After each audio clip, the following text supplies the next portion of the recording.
Welcome to the Vision Lab, where we give a voice to the voiceless. I'm Ryan Cuffey, alongside with my co-host, Mr. Ryan Mosley. Here in the Vision Lab, we put pen to pad and dive deep to uncover your passions and how you can arrive there. The Vision Lab is a platform focused on growth and exploring the developmental path of people's visions and dreams and how those dreams come into reality. It's all about tapping into and becoming the best versions of ourselves through self-discovery, self-examination, and self-actualization. Mo, who do we have on the show today?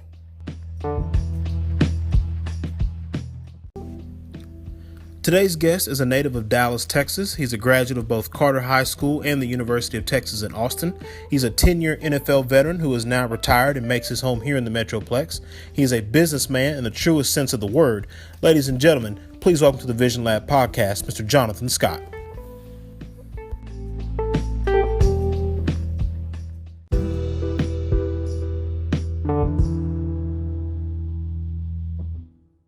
Jay Scott, we appreciate you sitting down with us. For those who don't know who you are, obviously there's people here, in the circles we run, everyone knows who you are. But for those who are, hearing your name and voice for the first time, give us a little bit of your background.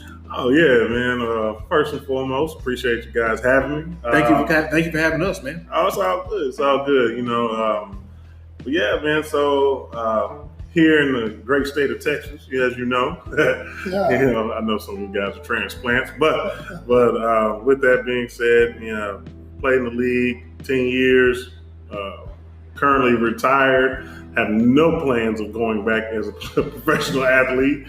Right now, grew up in Dallas, Texas, born and raised, Oak Cliff, Texas. Went to Carter High School, then eventually graduated University of Texas. Degree in business and communications. Of course, played in the league. Now have various businesses. I do a lot of speaking and empowering. At the end of the day, if you broke down who I am, what I am, I'm all about empowering people. I've been doing that now for going on pretty much last six years. So.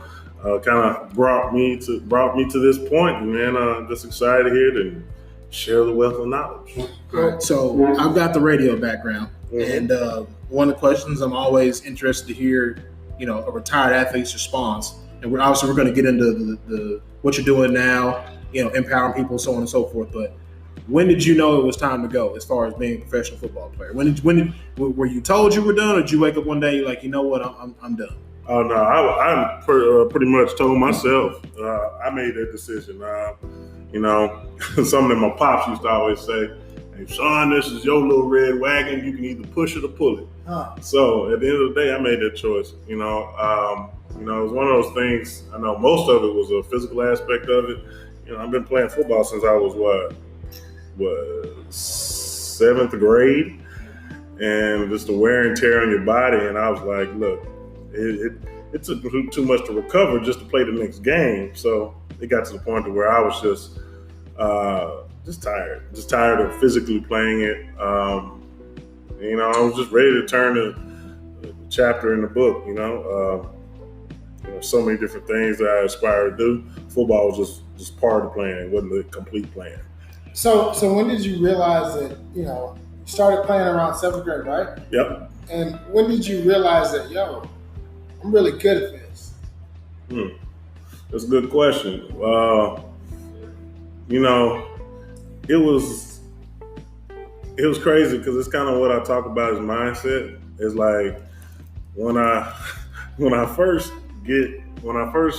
started playing, I didn't realize that, man, I might actually be able to make something out of this. It was just make something out of this. It was probably my sophomore year when I made second team all district. And I was like, dang, I can actually make something out of this. So my biggest thing was, like, as a young kid, I just said, hey, if I want to be whatever I can imagine myself being, why not just copy it? And what do you mean by that? All right. So at the time when I was playing, I'm like, all right, I want to be the best guy on the football field. Well, just the way I thought was just logic. Shoot, look at the best lineman in the game. So I used to always watch. At that time, who was it?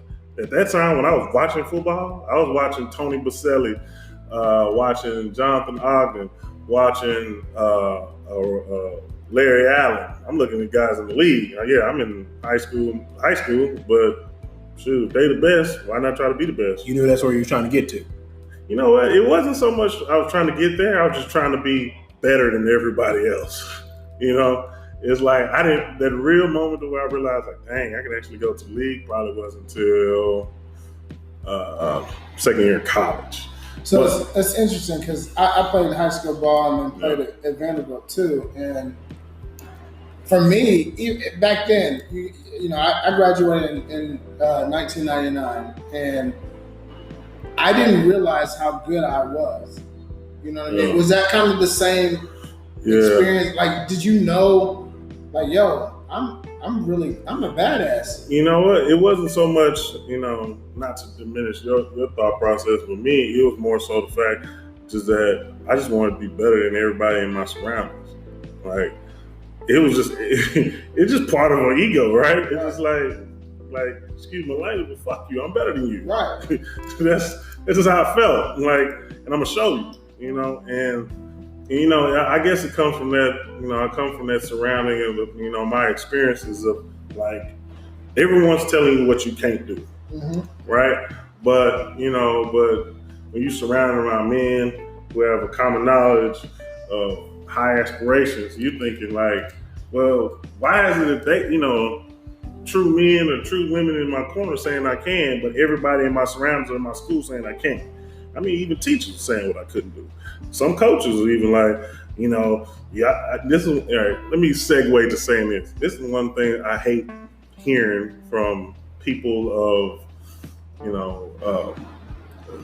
leadership, leadership positions. They always say, and I don't subscribe to it, and I think it's complete crap, is always have a plan B. If I'm focusing, my whole thing is if I'm focusing on the possibility of not getting plan A, quote unquote, I'm not all the way in. I'm not all the way in. Yeah. And so my whole thing is that, football was the plan, period. Guess what? Business was the plan, period. You know what I'm saying? Like, I'm doing all of it. I'm not just doing that, just football. I'm doing all of it. So you didn't want to be put in a box and be told what you can or cannot do. Yeah, I hated it. I simply hated it. Like, yeah. And so what gave me that inspiration was crazy.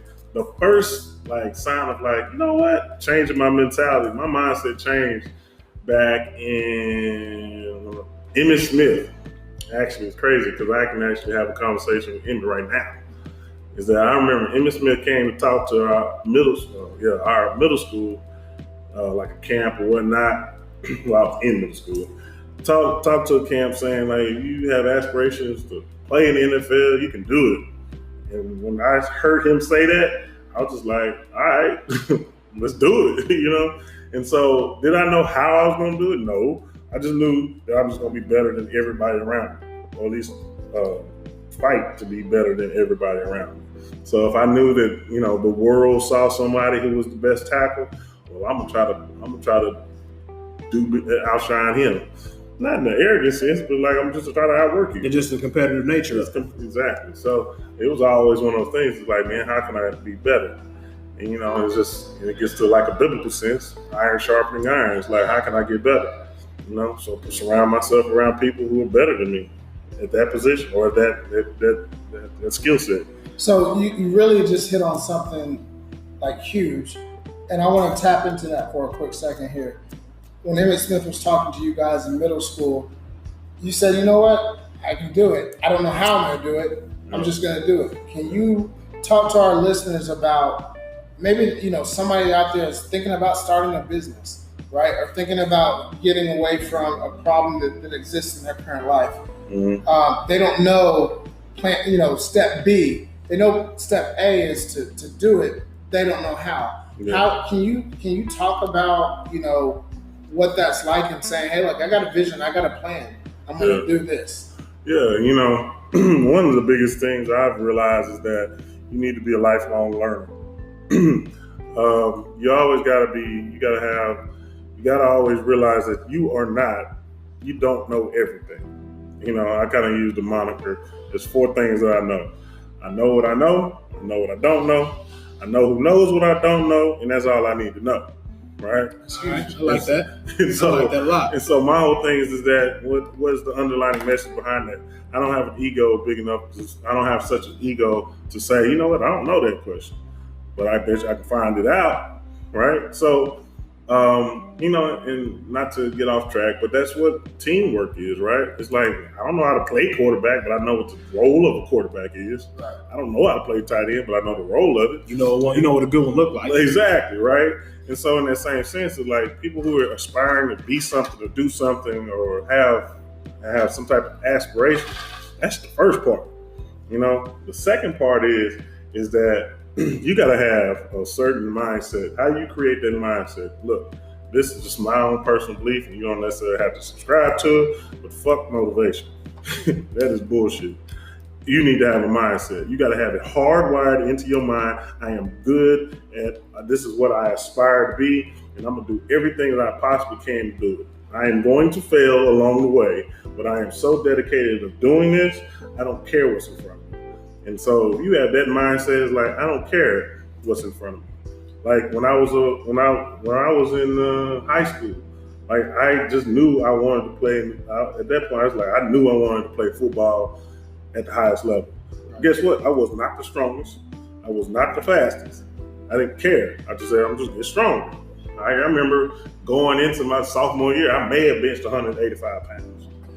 Now, for those of y'all that obviously we're laughing for a reason. Go ahead. We're on a podcast here, right? So let me just kind of put this into perspective for you. Jonathan is 6'6", roughly 330, 340. I would say 6'7". 6'7". Don't cheat him. About 340 pounds. 340. So the idea of him barely being able to bench press 180, 185 pounds is actually kind of laughing. Because we're all sitting in here and we're all athletes. Are like, you and that body couldn't bench press 185. It's like, no, come on, man. I'm telling you that, and that's the thing. And that's the whole thing. Is just like, why do I need to motivate? Like, that's why I just like motivation is like washing your ass. You got to do that every day. Right. You got to do that every single day. But getting, taking a shower is not going to necessarily get you to your end goal, right? So motivation is not going to get you to your end goal. It's like you got to have a mindset, and what that mindset is that you got to have something like laser etched into your brain. This is what I'm going to do. Now, you can't be naive and say, "Oh, I'm just get there because I believe." You got to apply. You got to do some kind of application, right? Say theory and application. So at the end of the day, that's why I go with my 4 no's, right? Shoot, I know what I know. I know what I don't know. I know who knows what I don't know, and that's all I need to know. Now, how do you get to know what you don't know? That's huge. Like right. I know what I know. I know what I don't know, but finding out who knows what you don't know. Yeah. Because there are some people out there who are in lockstep in regards to, I know what I don't know and I know who knows what I don't know. But how do you, in taking your train of thought or your school of belief, how does somebody go about finding the person who knows they don't know so they can wind up knowing? How you find that person who knows what you don't know? Correct. All right. So great question. All right. So the first thing is that, all right, to answer your question, let's say I want to start a brewery business because I like beer, right? So you have to kind of ask yourself, you have to ask yourself, well, I know I like beer. Well, how do I make beer, right? So you got to go find the answer. You got to learn, right?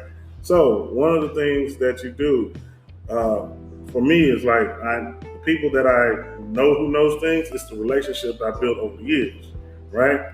So you got to stand on something, right? So me personally, I stand on, at the end of the day, I'm not going to jeopardize my name for anything. So if I go to someone and say, hey man, can you teach me about business? Can you teach me about mutual funds? Because I know you have your MBA in finance. Tell me about this. I would love for you to explain this and just learn.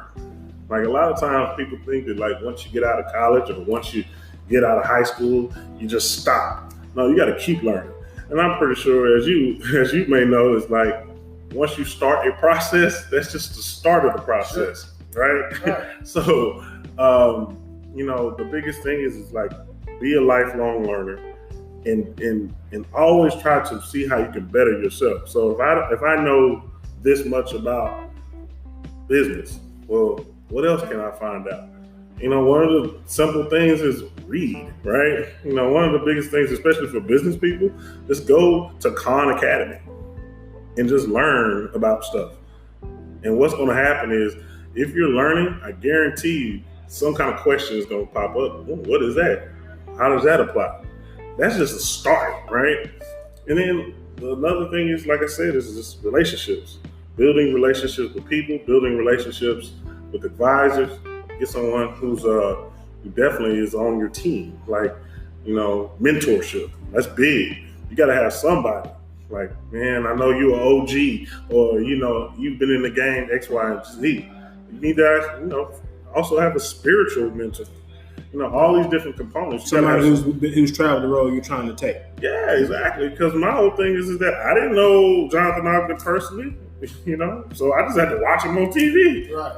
If I want to be something, I need to watch it.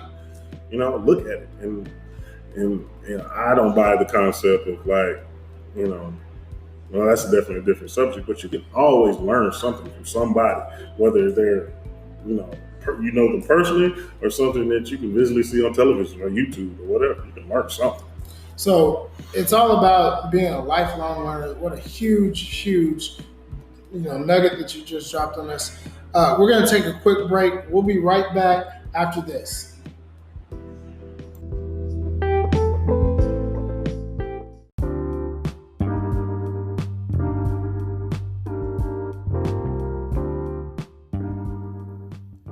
This podcast is sponsored by Commodore Cleaning. Need your house cleaned? Call 214-519-9565 or visit CommodoreCleaning.com to schedule your next visit. That's 214-519-9565 or CommodoreCleaning.com.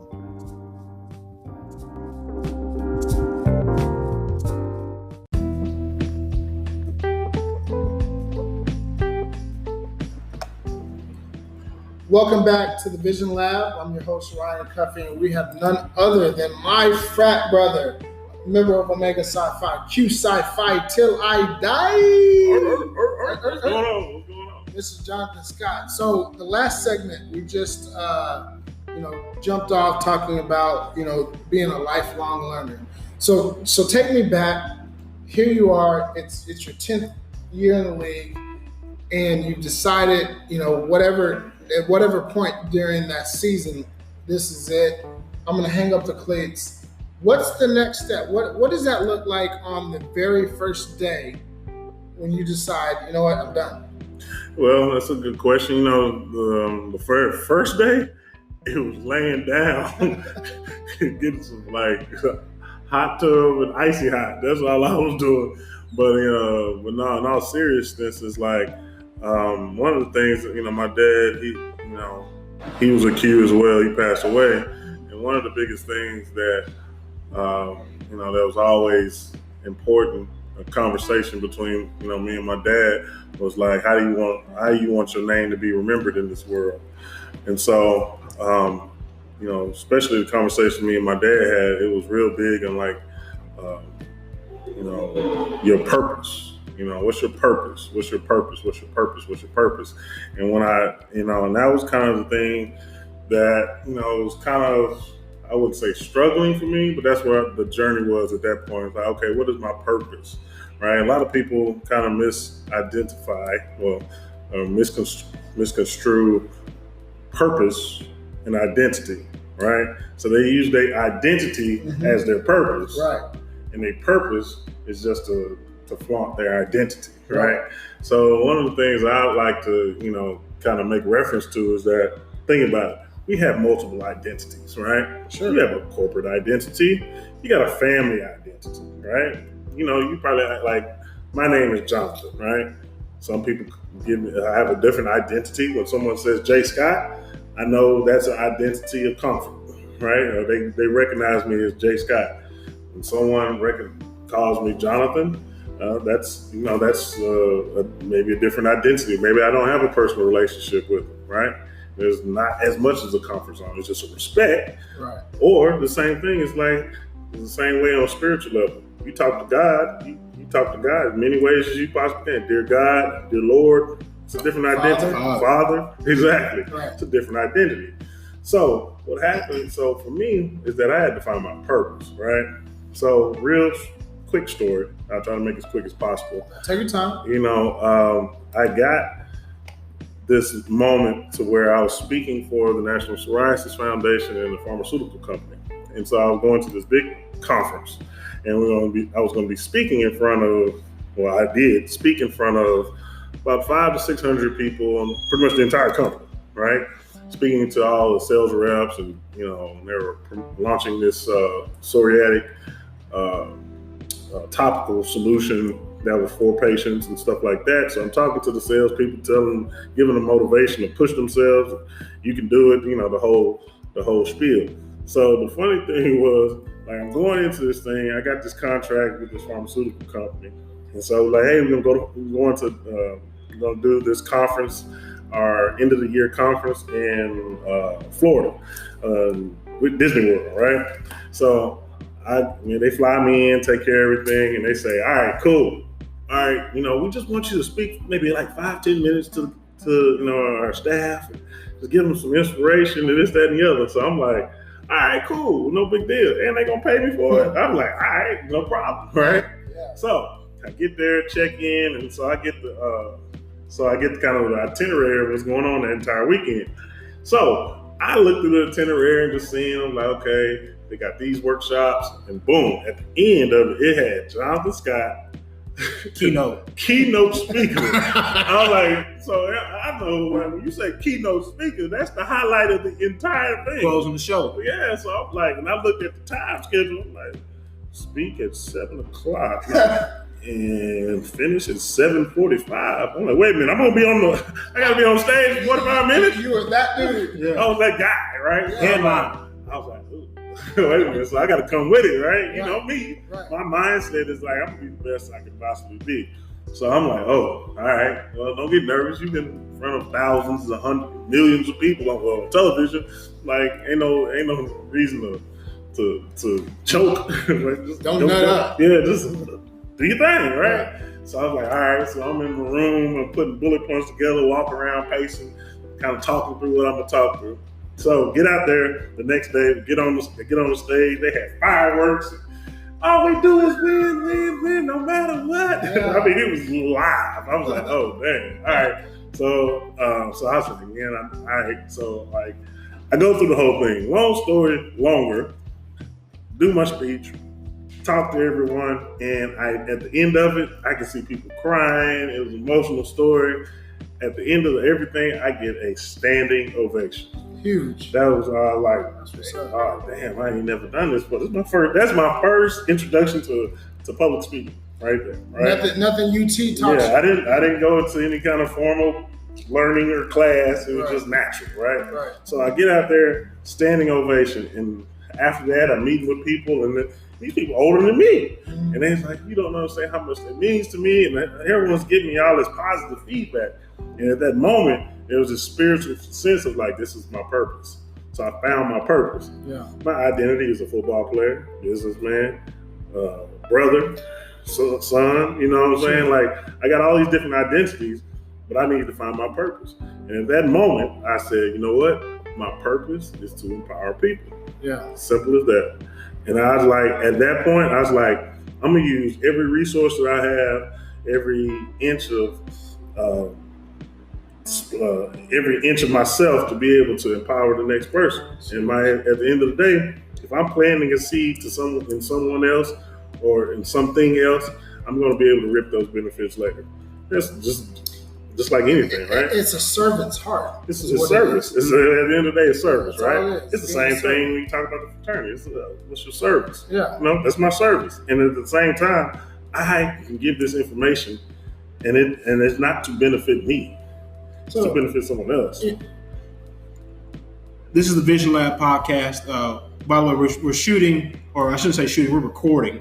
For those of you listening, we got plans for the video portions later on down the road. But tonight we're recording at Industrial Cigar at 9500 North Dallas Parkway in Frisco, Texas. Zip code 75033. It's right here at Tollway in Frisco. Great selection, great humidor, great atmosphere. Make sure you come check them out. Back into it, we've talked about the word learn, and I know, Jay Scott, we've had conversations with you about some of this. The word empowering keeps coming up. Yeah. You're in the financial world now. Yep. And like you said, as far as, your purpose is to empower people with knowledge and plant seeds. And, obviously those seeds will sprout and grow and bear fruit later on down the road. You just talked about giving that speech at that Psoriasis conference. But when you talk about empowering people and your, I guess for lack of a better word, your day-to-day business operations, what does it mean to you personally to empower people? And when did you know outside that conference, like you said, that was just a one-time deal. Like you didn't, they set you up and you didn't know that's what was going to happen. But when did you, truly understand, like, okay, this is what it is. Like, I'm going to give people knowledge in regards to financial literacy and things like that. So it was crazy how it happened. It was one of those moments. It's like, all right, you sit back and say, all right, what am I going to do? All right. So I got my purpose. I got that.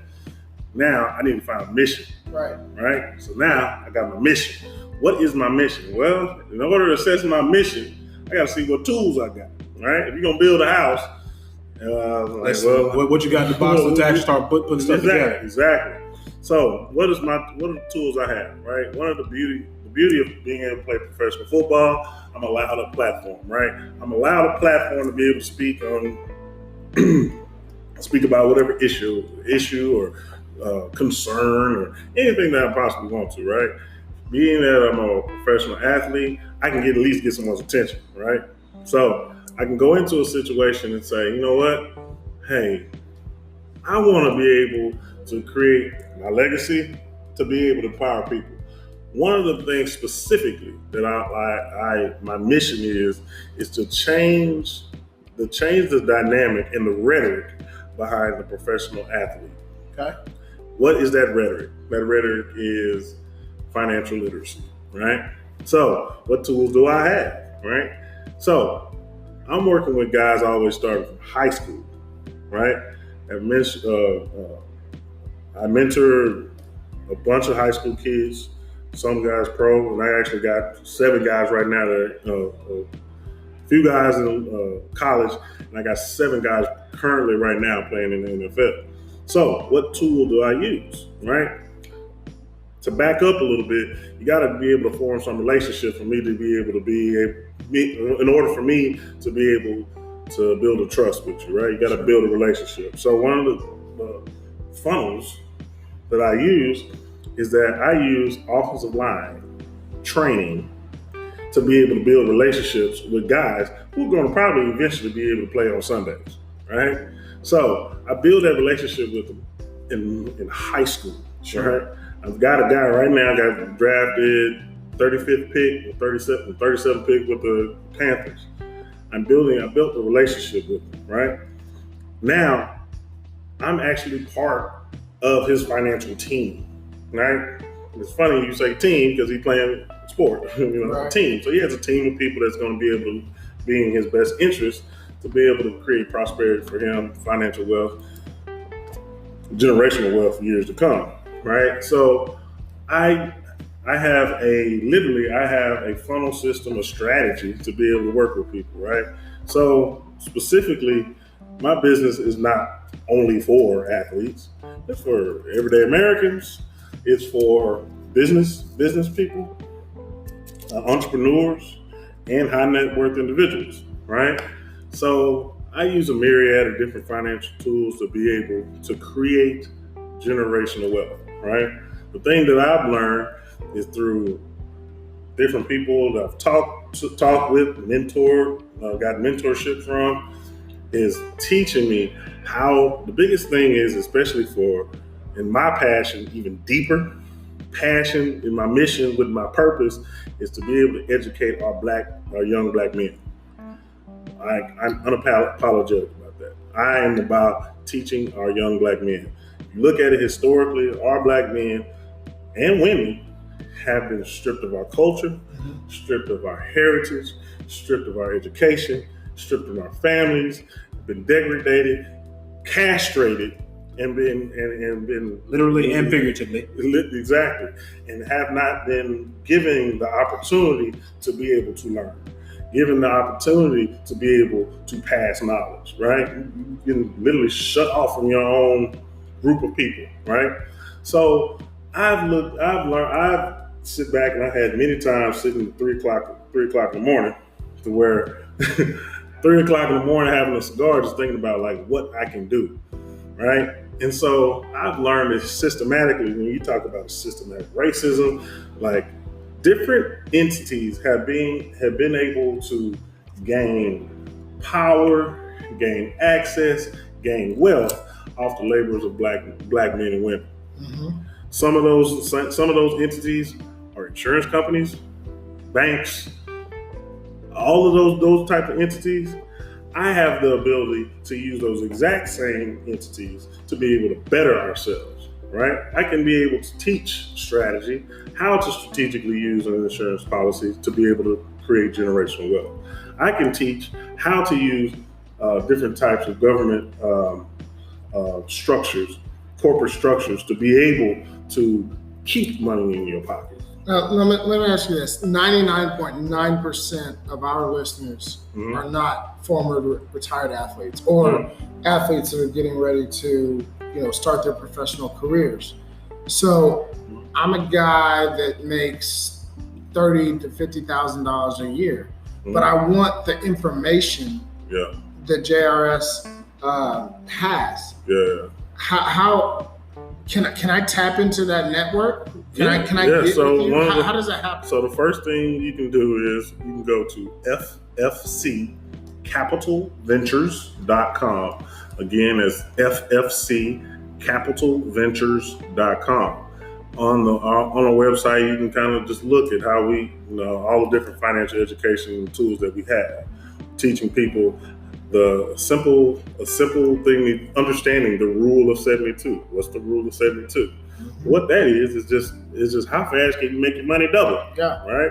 The higher the percentage, the less time it takes for your money to double. Right? We talk about all those different things. We talk about tax solutions. A lot of these things they weren't taught to me in college. They weren't taught to me in high school. They weren't taught to me by my family. But now I'm in a position where I can change that dynamic and be able to pass that generational wealth of knowledge as well as money down the line. Yeah, that's huge. We're going to take a quick break. We'll be back with our guest, none other than Mr. Jonathan Scott, and we'll talk to you guys here in a second.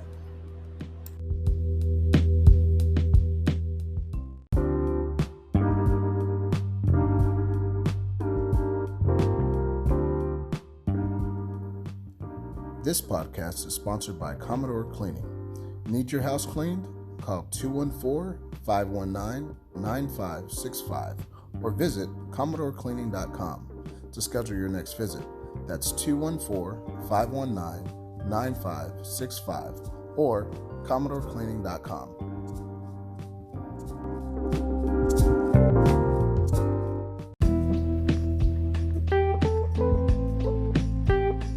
Back to the Vision Lab. I'm your host, Ryan Cuffey. And I'm Ryan Mosley. And we got none other than Mr. Jonathan Scott here with us. Man, guys, we just, during the break, we had a phenomenal kind of breakthrough, if you will.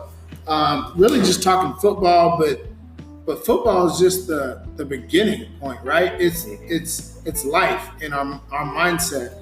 And one of the things, Jonathan, that you talked about was having this, and if I could paraphrase, a growth mindset. And Carol Dweck is the Lewis and Virginia Eaton Professor of Psychology at Stanford University. She talks about having a growth mindset versus a fixed mindset. And we just talked about during the break, like how you can actually break down offensive linemen and teach them how to properly have the best mechanics and why you're the best in the game. So I want to extrapolate, I want to expand upon that, and I want to dive into not necessarily the technical aspect of football, because we all know that our listeners are not football savants or even offensive linemen for that matter, But let's just talk about the mentality. You just said, I can watch an individual, or I can watch film 15,000 times to figure it out. What drives you to do that? It's for me, it's real simple. It's like if I want to be the best, I watch the best. Whoever you revere in that category, I just look at them over and over.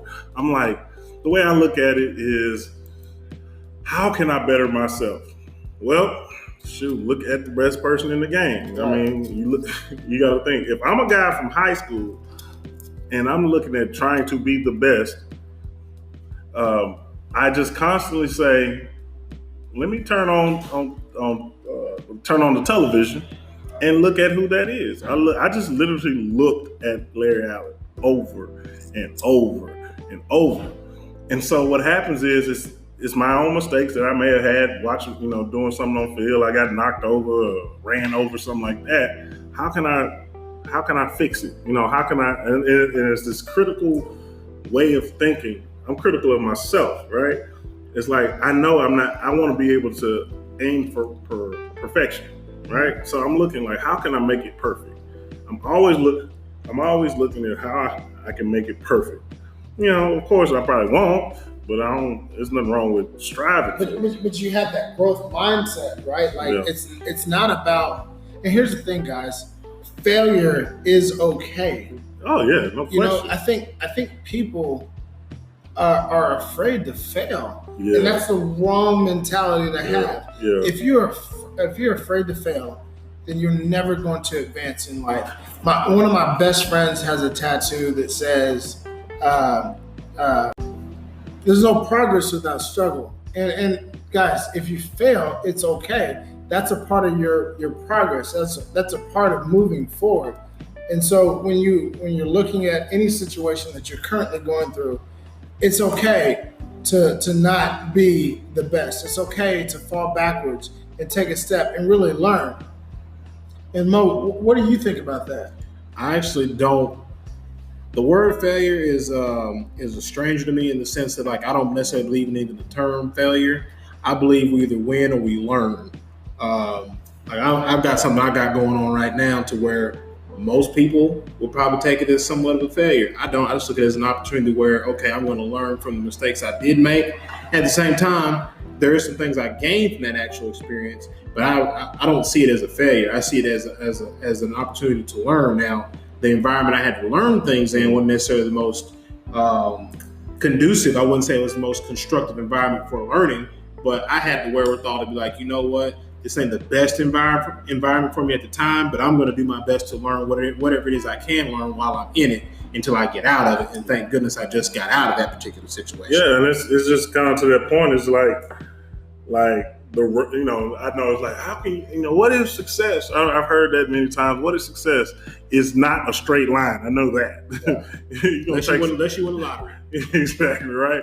And so, like, there's gonna be bumps. There's gonna be curves. It's not gonna be like boom, straight out the gate.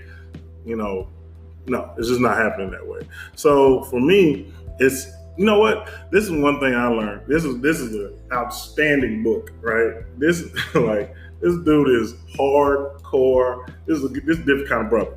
It's a book called Can't Hurt Me by David Goggins. Yes. That dude is hardcore. Like, does he not make you feel like you're less than? What? Oh my God. So like just the stuff that he went through, it makes you like, damn. Man, you ain't got it bad at all. I ain't got it bad at all. And that's the thing, is that whole mindset. It's like, man, stop talking about what you can't do. Start talking about what you can do. What do you think about the 40% rule? What is the 40% rule? So I think it was like 2006, 2007, something like that. He wants to find out what's the hardest race that's out there. Mm-hmm. And it's called Badwater. And so he does all this research. He finds out that it's Badwater. And in order to qualify, he calls the race organizer up and is like, hey, I want to be in this race. And the guy's like, well, what have you done? He's like, I haven't done anything. So, okay, well, look, there's another race out in, Hawaii or wherever it was. And you guys read the book. I'm really paraphrasing, but the point of the story is this. He goes out, he runs this race right after he does like this full body workout, like intense legs was a workout, like, squats, power cleans. And like at this particular point in time in his life, he was like a power lifter. And so he does this, this workout the day before his race. The next day he goes out, runs 100 miles on a track, on a track, y'all. It's just like, if you were to go to your high school football field and there's a track around it, like he's literally running 100 miles. And at about mile 70, he realizes, I'm done. I cannot do any more. I'm physically unable to take another step. He takes a break. He goes to his chair. Guys, and just to be a little grotesque, a little graphic, he kind of, defecates on himself. And his ex-wife, his wife at the time was a nurse and just tried to, wing him back to health and things like that. But he wasn't able to do it. He finally says, okay, you know what? Screw it. I'm going to do it.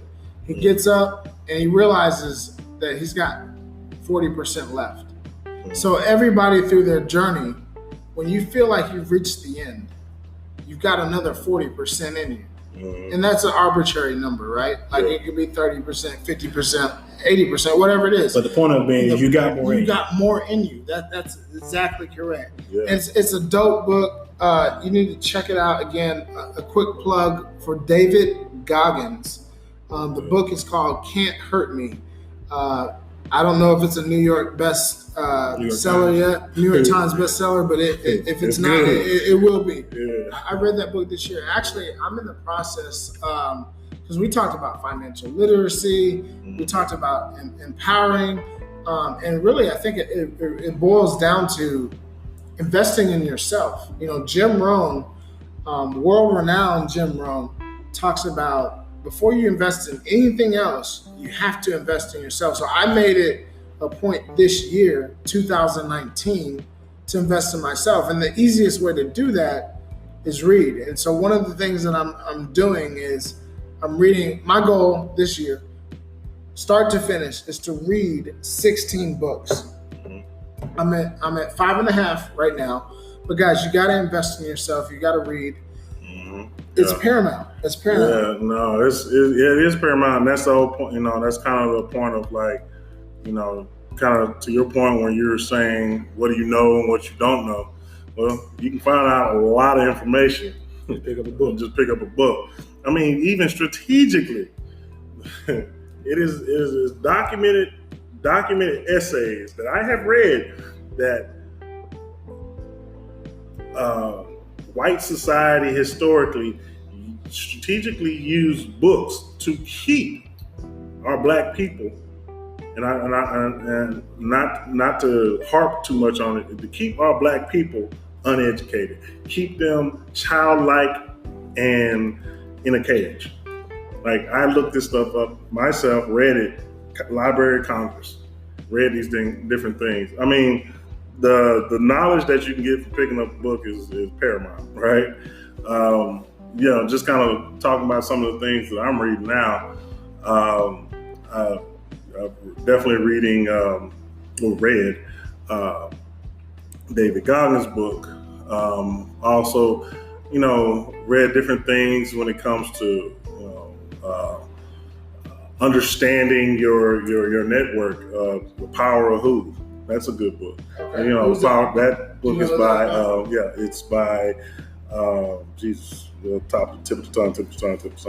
Is that the guy who said that your is it your net worth is your network is your net worth? Oh God, yeah. Is he the guy who said that? Yeah, I know you're talking about. I got you. Jesus, I know his name. He asked that. Bob Bodine. Bob Bodine. Yeah. I also got another book to read. Is Two Chairs. That's a good book. How to win friends and influence people. That's a good one. And some of you definitely want to read if you're trying to be an entrepreneur. 48 Laws of Power. Yeah. Yes, sir. That's a good one. That's a good one. Absolutely. Really good. I always go back to that book. I've read that book at least 7 times. 48 Laws of Power is a huge book. If you haven't read it, guys, I've actually started the book. I have not finished the book. It's a long read, but it's very insightful, very impactful. It'll change your life. Yeah, and the beauty is it's bullet pointed, right? So you can always go, one of the things is like after you read the first time, you can go back to it. And let's say you work for corporate America and you're trying to get that new position. You got to understand this game. When I say this game, I mean the political game, social economic game. It's all about putting yourself in a position of power, right? And power doesn't mean you're like some tyrant sitting at the top of a mountain and dictating what people do and not do. It's more so understanding control. And it's even funny, not to kind of jump into a different subject. When we talk about the financial literacy, and I'm pretty sure you've heard it from Robert Kiyosaki. You've heard it from Rockefeller, talking about being able, the path to true financial success is to have ownership of nothing, but control of everything. And so you can, even on a financial tip, that's why I kind of always bring it back to, is why you want to be able to have control of your finances. You want to be able to have control of where your dollars go. Exactly, where your dollars go. One of the things that I learned, and I know I'm kind of on a tangent, but this is what the Vision Lab is all about. Yeah, you're good. We just roll with it. And so one of the things that I also realized is that, I did everything right. I had my 401k plan. I got my annuities that I invested in as a player. And one of the things I realized is that, damn, all the money that I make, I'm at the bottom of the totem pole. Yes, I made X amount of millions of dollars, and I'm at the bottom of the totem pole. How is that? How the hell you at the bottom of the totem pole? It's because it's not how much you make, it's how much you keep. Yes. Right? Yes. So, speak. Money follows title. What does that mean? You have, as an individual, have a social security number, right? So if you get paid as a W-2, this company is going to pay you in the form of some type of compensation, which is money, and there's going to be a social security number or some identification number tagged to it, i.e. W-9, W-2, W-4, right? So what happens is that every time a company over here on the right, they have a company, they make you find, I'm pretty sure everybody on here that's listening has filled out a W-2. Everybody. Probably wrong. Right? Or, exactly, probably filled it out wrong, right? So what happens is that what happens is there's a certain taxable liability that goes with everything.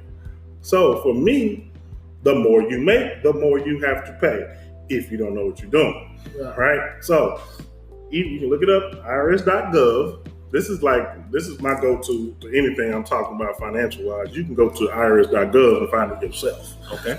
One of the things is that it's not illegal to avoid tax. It is illegal to evade tax. It's different, right? So everything that I'm talking about is what I'm reporting to you, reporting to the government, right? There's different types of strategies and structures that allow you to do that. You can even see it in movies and things of that nature. There's a movie called All the Money in the World. At the tail end of the movie, they talk about trusts. They're gonna mention, now this is one around the 70s. He was one of the old tycoon. He was one of the richest men in the world, right? Got to check that movie out, All the Money in the World, right? At the tail end, they talk about trust. Why is that important, Jonathan? It's because you can strategically use trust and these type of entities to be able to minimize your taxable liability. A lot of people don't know that. You have access to it. Go to irs.gov and you can get it, right? So what happened was, for me, back to my story, was that one year I made about a little over $1 million this year. Now, let's just keep it simple. Let's just say I made $1 million this year. All right, the Internal Revenue says 40% of that, my taxable liability 40%. So if I made $1 million, $400,000 is going to the government. Off top. Yeah, it's gone. $600,000 left. All right. Of that million, I got to pay 3% to my agent. So 3% gone. So what else? Now you got to talk about any types of bills, your way of living, your overhead expenses, your own personal expenses. Guess what? Now I've given easily $700,000 to somebody else.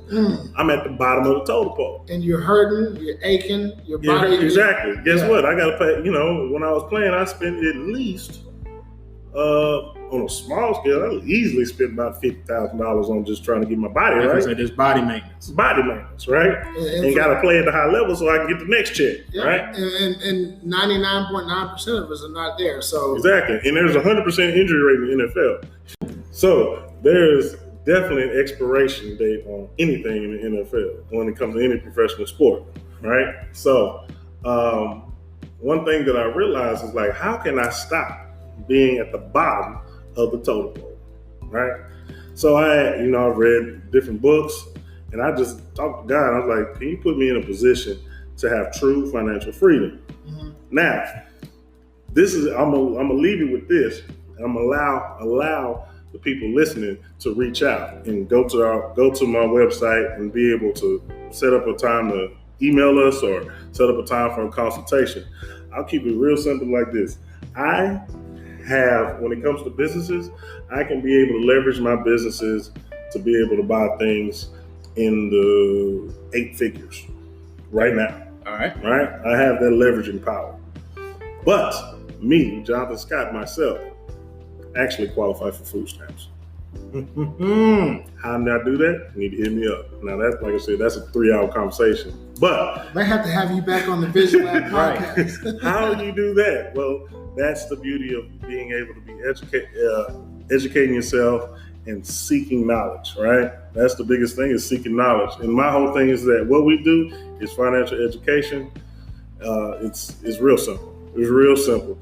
But it's kind of to your point. It's like, if you don't know it exists, how you never gonna even look for it, right? But that's the conduit. That's me. That's what I'm doing, is about empowering people, giving people that education to say, you know what, I want to better myself. I want to be able to create generational wealth. That's what we do. That's my whole purpose, Jay Scott, we really appreciate you coming on and talking to us about this financial literacy. We're going to come back with one more segment here on the Vision Lab podcast.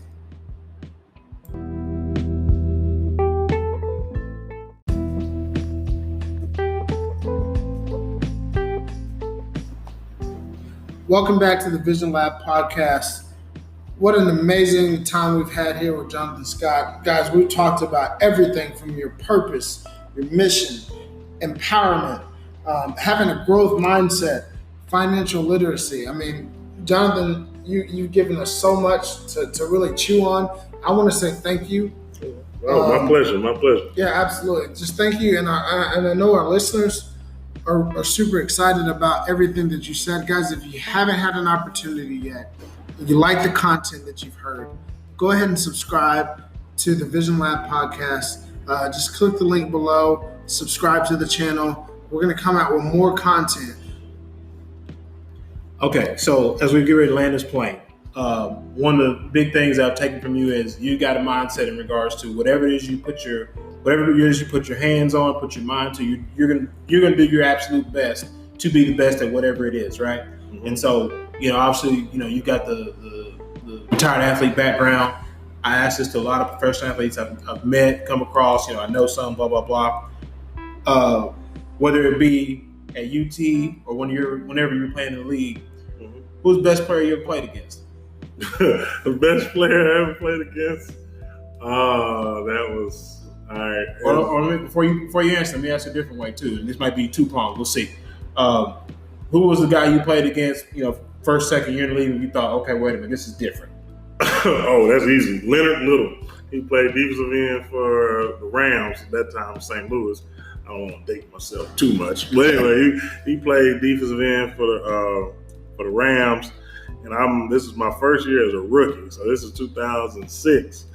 And all of a sudden, Leonard Little come off that line of scrimmage, and he hit me with a bull rush. I was like, God damn, this is strong, man. I mean, this dude was strong. I was like, yeah, I know you don't remember me, young rookie going against him, but he was definitely like, okay, all right, now I got it's real out here. Yeah, it's real out here, so I can't get embarrassed like this. What point of the season was that for you? This has got to be like first It wasn't first quarter of the season, so it's got to be one of the first 4 games of the season. It wasn't preseason, so no, it's regular season. You feeling like, okay, I can do this, I can do the league, and then now here you are. And he squared you up. Yeah, I was like, gave you the best. I was like, shit. I was just like, damn, I got to come with it. So next thing I know, I was like, all right, I'm looking at that film, like, how can I get better?